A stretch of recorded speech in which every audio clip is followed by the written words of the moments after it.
The almighty dollar. It almost seems too big to fail.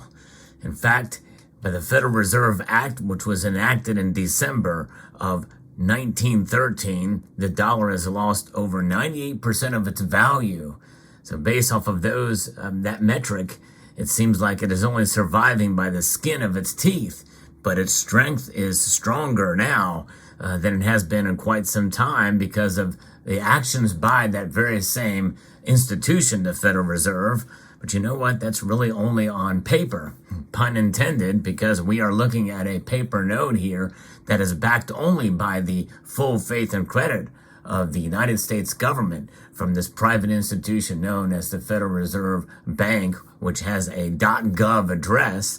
It's kind of a strange entity, but nonetheless, the dollar is literally under threat now, and more so than many people think. We're going to talk about that in this video and why gold and silver will shine. Let's explore.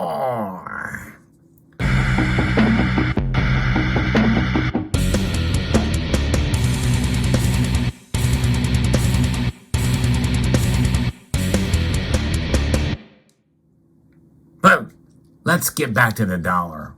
We'll get to the shiny in a moment. The dollar is under threat, folks, and it is quite revealing as to what's been happening over the past couple of years here. I'm going to be referencing an article that was sent to me by a friend that was posted on Zero Hedge by John Rubino via Substack. Since the 1970s, it's been virtually impossible for a country to function without access to U.S. dollars. And we know that today. And Washington maintained this highly favorable status quo by putting various kinds of pressure, from sanctions to election theft to outright invasion, on anyone who stepped out of line. And we're looking at, by the way, in this piece, and whether you agree or disagree, we know that many know that the weaponization of this world reserve currency is very real. It's been created resentment in a lot of foreign capitals, and after a long gestation period, that resentment is now erupting into a rebellion, an all-out rebellion against the dollar's dominance. Among the big recent events that we've seen are the BRICS coalition that has become the hottest ticket in geopolitics. That's Brazil, Russia, India, China, and South Africa. It's essentially an acronym, but they have organized. And they've been toying with the idea of forming a sort of a political and monetary counterweight to the U.S. dominance since 2001. And they do meet each year. And I really didn't know that they met each year until recently. But beyond some aggressive gold buying by Russia and China, there was really more talk than action. And I guess that's why I've been kind of resistant to this idea that the BRICS really pose that much of a threat. And for other reasons as well, too. But the floodgates have opened recently, whether due to the pandemic supply chain disruptions, heavy-handed sanctions imposed by the U.S.-led NATO alliance during the Russia-Ukraine war, or just the fact that the de-dollarization was an idea whose time had finally come. The BRICS alliance has suddenly become the hottest ticket in town.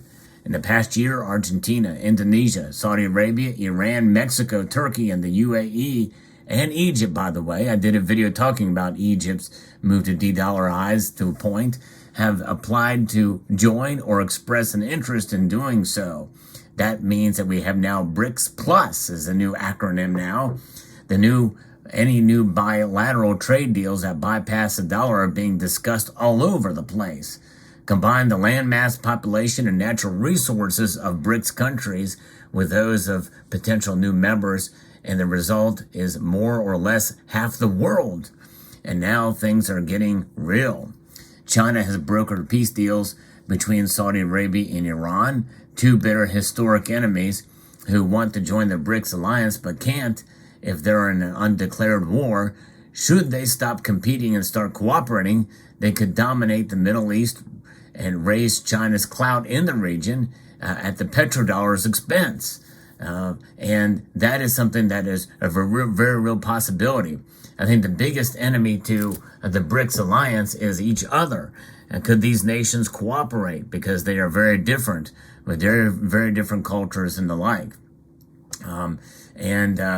So only 2 weeks after Saudi Arabia announced an effort to establish diplomatic ties to Iran in a deal mediated by China, more news surfaced that Saudi Arabia, who is planning to reopen its embassy in Syria for the first time in a decade.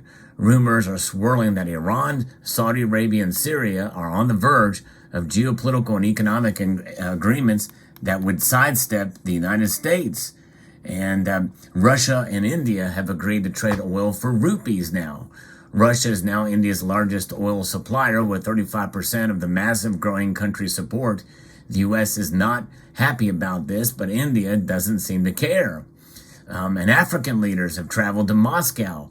Representatives of 40 African nations traveled to Russia for the second International Parliamentary Conference, Russia, Africa, and the Multipolar World, according to a press release. And Brazil and Argentina announced a common currency. In February, the two dominant Latin American economies announced plans for a common currency called the SUR for use in bilateral trade. South America is a big resource-rich continent with numerous grudges against its intrusive northern neighbor. So a de-dollarization movement there, while not as immediately consequential as what's happening in the Middle East or Asia, is both plausible and potentially serious for the dollar, putting it under threat. The dollar being the debt instrument that is inflating its way out of existence if it continues in the way it's going. Even in an emerging multipolar world, there's no obvious replacement for the deep, liquid U.S. capital markets, so the dollar will not disappear from global trade.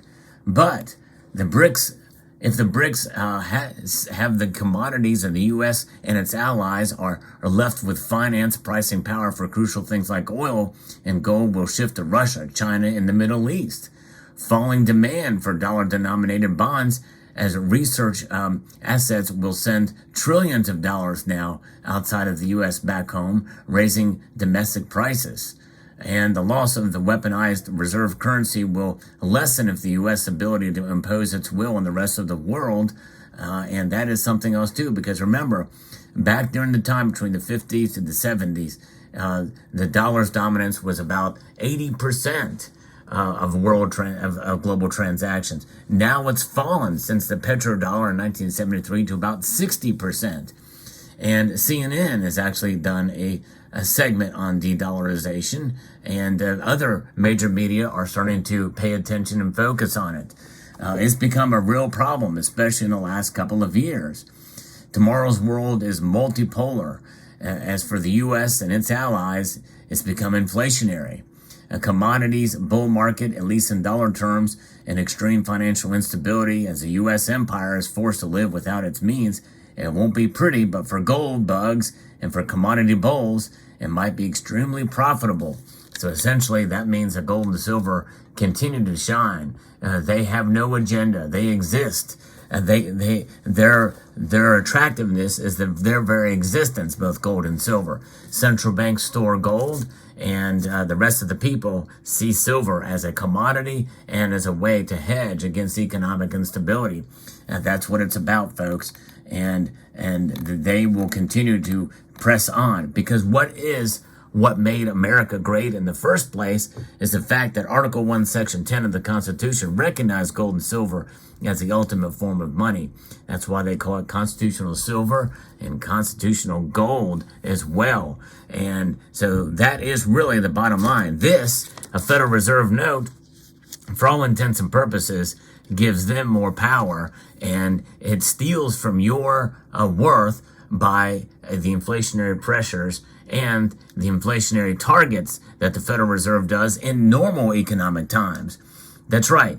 You are being stolen from at a rate of 2% per year. If you think about that, it's no wonder why many of us hold a little bit of disdain for this dollar. Although we need it, we use it. We're essentially a slave to it to some extent. But we can break those shackles by holding on to gold and silver, folks. Yes, indeed. And by the way, the dollar is not disappearing anytime soon, but it is under threat, more so now than ever before. This is where gold and silver will shine on, folks. And yes, indeed, that is something that makes us proud to hold these metals, to essentially declare that we are our own central bank with gold and silver. Central banks do not store silver. However, governments and entities store up silver for use, obviously it's utilized in many different areas. The United States used to have a strategic stockpile of silver. Could that come back again? I don't know. But even if it doesn't, we have our own strategic stockpiles of silver in our stacks, and for strategies that extend beyond whether or not this survives or not. But we know it's going to not necessarily survive in its state that it is now, but it will be reconstituted. It'll be reset, and it'll be in a form that they will be able to track us with it, with the central bank digital currency. And the infrastructure is going to be put into place, and it'll be legitimized starting in days from now, wherein financial institutions will be recognizing what's known as FedNow. I've recorded a video about it. I encourage you to check it out. But FedNow is going to be lay the groundwork for central bank digital currency, where everything will come through this system of the FedNow program for all of these transactions. It's pretty scary stuff, but we can protect ourselves with gold and silver and preparations for that which will be coming down the road. So there you have it. Let me know what your thoughts are on this topic, the dollar being under threat, but gold and silver shine on always. Let me know your thoughts. I'd like to extend a multitude of gratitude to all of you for taking the time to watch this video, and I want to encourage you to please share this video with others. It's a very important topic, and I want to encourage you to press that thumbs up button down below. That's rating the video and commenting, posting your thoughts, sharing, and subscribing. A multitude of gratitude to you all.